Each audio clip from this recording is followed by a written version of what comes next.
Hi, welcome to the virtual guides of this week. This week, you're going to be receiving this book in all colors. It's a bilingual book, so it's going to be in Spanish, de colores, and in English. It's a very nice book about inclusion, about the weather. You can go through the colors. You can go through the different type of people. I want to encourage you to just relax as you're reading. As we know, the children are not always into the books.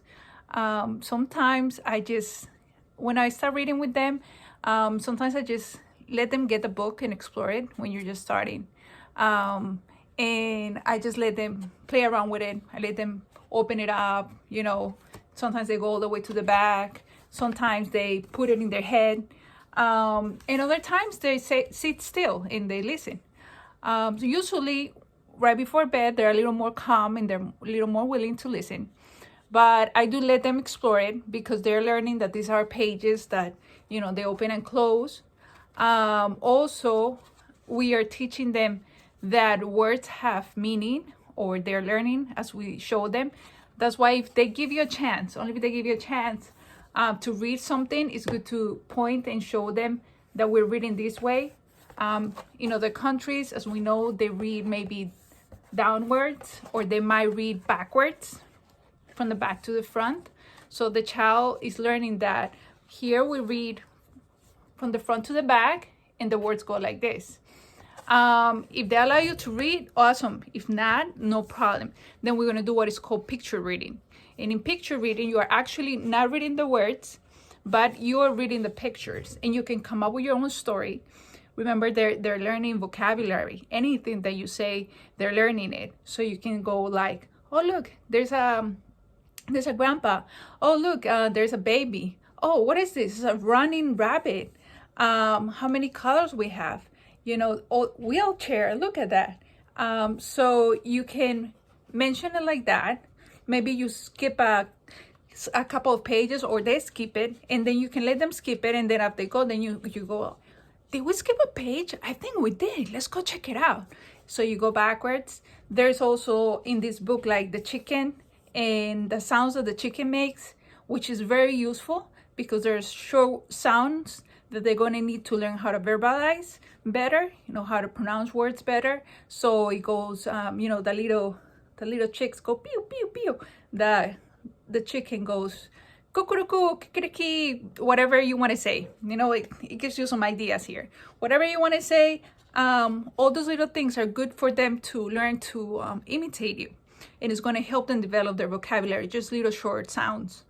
Also, an idea that I give when you're reading and the child is not interested in the book is that I usually let them have it for a little bit. Then if they're not interested and they throw it away, maybe I'll bring it back close to where they are, and then I'll tell them like, okay, let's just color, or let's do a game. But in my mind, I'm keeping track of it, and I'm trying to find a way to bring it back to the book. So for example, if I say, okay, then let's just color a rainbow, and then I start coloring the rainbow, and in the middle of the rainbow, I do a rabbit, and let's say, oh, let's color a rabbit. Remember, the book is close by, and then I say, wait, is there a rabbit in the book? Let's see. Oh, look, there's a rabbit right here. And do you think there is a rabbit hiding inside the book? They're learning also inside, outside. Children love things that are hidden. So that trick usually works pretty good. Let's see, can we find the rabbit inside? And like that, they start looking at the book because we're finding a rabbit. All of the suddenly, most of the time, their attention is back into the book. It doesn't always work, but many times it does. So that's a little trick that I use. Don't forget to stop in the middle. You don't have to go through the whole thing. You want to keep it enjoyable. If it becomes like a task and a chore, they might not really get into reading. We really want to keep it where like the child thinks that reading is fun. You can stop, do a little game with them, do some coloring, go back, go outside, the same as we've done with the toys and with the coloring sheets. Talk about the book outside, how the sky is looking. So all of those little things, anything that comes to your mind, I always suggest read the book before you start reading it, so you already know, kind of like where you're gonna go, and you'll see how like your mind starts giving you ideas. But I will encourage you to read it. Also, this book in the back has some guides according to age. Please do, you can follow it.